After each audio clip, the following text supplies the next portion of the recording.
O Senado aprovou na tarde de hoje a medida provisória que reestrutura os ministérios do governo Lula. O placar foi de 51 votos favoráveis a 19 contra. O texto seguiu para a sanção do presidente Lula. A votação no Senado ocorreu em tempo recorde. Em menos de 2 horas, o resultado foi anunciado. Ontem à noite, faltando apenas um dia para o fim do prazo para análise no Congresso, a MP foi aprovada na Câmara. Articuladores do governo e o próprio presidente Lula passaram o dia tentando negociar com os líderes partidários a inclusão da medida provisória na pauta de votação.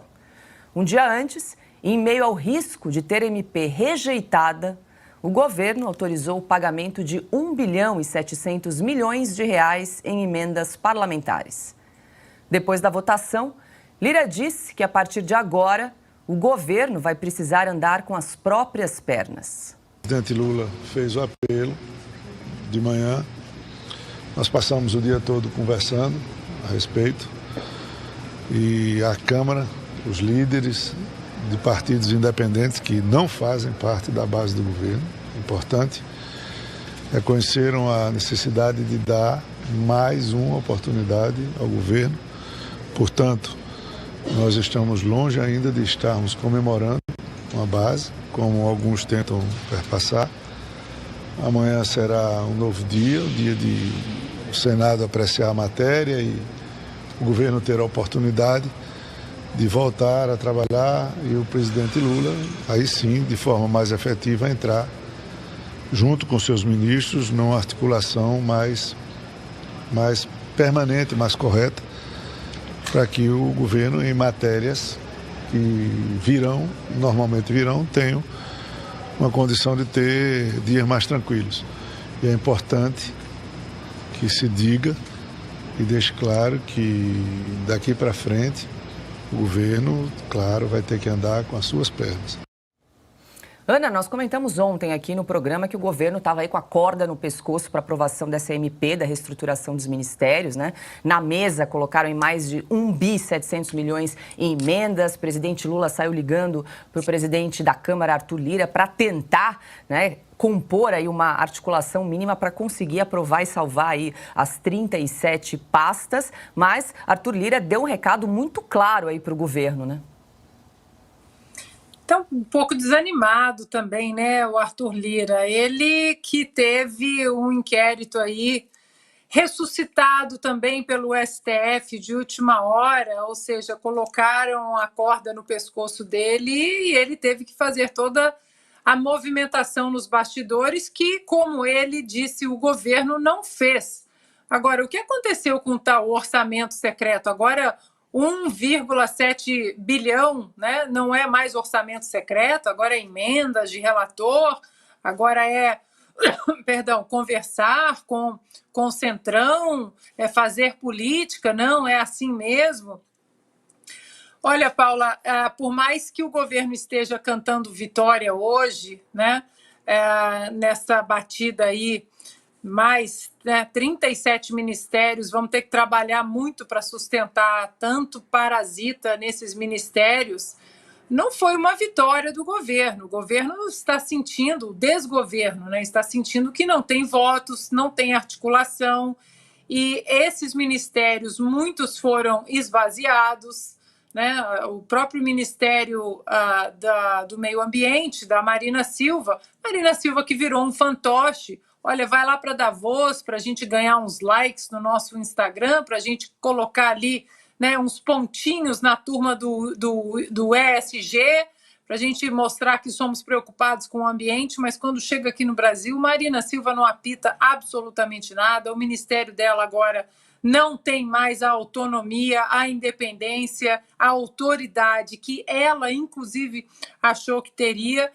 E o fato de que levantaram aí de última hora, né, a capivara do Arthur Lira, colocaram a cabeça dele ali na guilhotina sem soltar a guilhotina, mostra mais uma vez que dentro de todo esse contexto confuso, caótico, político que nós vivemos, é preciso acabar com o foro privilegiado. Porque se continuarmos com foro privilegiado e todo deputado, todo senador, né, toda pessoa com foro privilegiado ficar à mercê de um Supremo completamente ativista e militante, o Congresso não vai valer de absolutamente mais nada. Mais nada. Já tivemos uma prisão ilegal, que foi do deputado Daniel Silveira, uma prisão rápida, de ofício, que deveria ter sido discutida pela Câmara, não foi, mas foi chancelada ilegalmente pela Câmara, porque os deputados têm foro privilegiado, todos eles estão sob a tutela do Supremo Tribunal Federal e todos com medo dessas canetas draconianas, tirânicas de alguns ministros. Então, nesse dominó, né, nesse quebra-cabeça que nós temos aí no nosso cenário político, lá na ponta, a gente precisa acabar com o foro privilegiado, porque se não tem foro privilegiado, todos eles são tratados como nós, cidadãos comuns, na primeira instância, na segunda instância, e assim eles não ficam reféns de ministros ativistas hoje nessa composição do STF.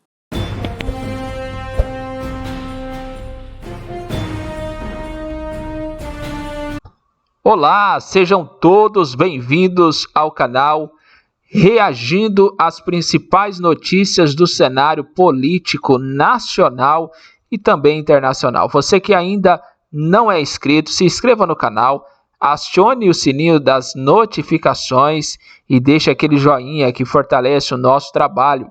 E vamos para a manchete do dia: créditos total ao portal folhapolitica.org. Jornalismo independente que traz a seguinte matéria: senador Plínio Valério apresenta PEC para limitar poderes de ministros do STF e alerta sobre omissão do Senado. Vamos pagar um preço ainda maior, que é o descrédito total. Em entrevista à TV Senado, o senador Plínio Valério explicou a motivação e a necessidade de sua PEC, que limita mandatos de ministro do Supremo. O senador explicou que propôs a PEC há 4 anos e descreveu a motivação.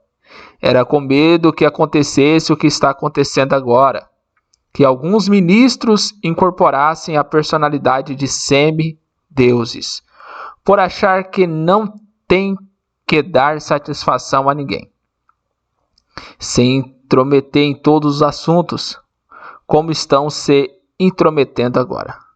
O senador explicou que, devido aos mandatos vitalícios, alguns ministros vêm se arvorando poderes que não estão previstos na Constituição. Ampliando sua esfera de poder, ele diz: estão surrupiando, estão usurpando prerrogativas do Legislativo e até do Executivo. Plínio Valério apontou que a situação atual está insustentável e reconheceu a responsabilidade do Senado. Ele lembrou que as sabatinas são pouco mais do que um teatro, com o resultado combinado antecipadamente.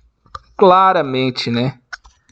A gente sabe que o advogado que o Lula indicou, né, que é o seu próprio advogado, ao STF, vai passar por essa sabatina aí tranquilamente, porque existe um acordo, né, um pré-acordo aí entre as partes, né, e é do interesse de alguns poderosos do Brasil que no Supremo Tribunal Federal seja composto o quadro ali de ministro por homens que têm viés ideológicos, né? Que defendem uma linha, né, de ideologia. E é claro que essa indicação do Lula atende a esse requisito e a outros mais, que nós não vamos entrar aqui em detalhes, porque não nos convém, né, falar sobre esse assunto. Fica aí ao seu critério qual é a sua opinião sobre esse assunto, qual é a sua sugestão sobre esse assunto, se você acha que está sendo conduzido de uma maneira correta ou não. qual é o papel verdadeiro que o Senado deveria exercer e não está exercendo, ou se o Senado está sim fazendo a sua parte. Deixe aí nos comentários. Também você tem a oportunidade de sugerir melhorias aqui no canal. Você que tem alguma sugestão construtiva, alguma crítica, fique à vontade para opinar, deixar a sua opinião e até o próximo vídeo.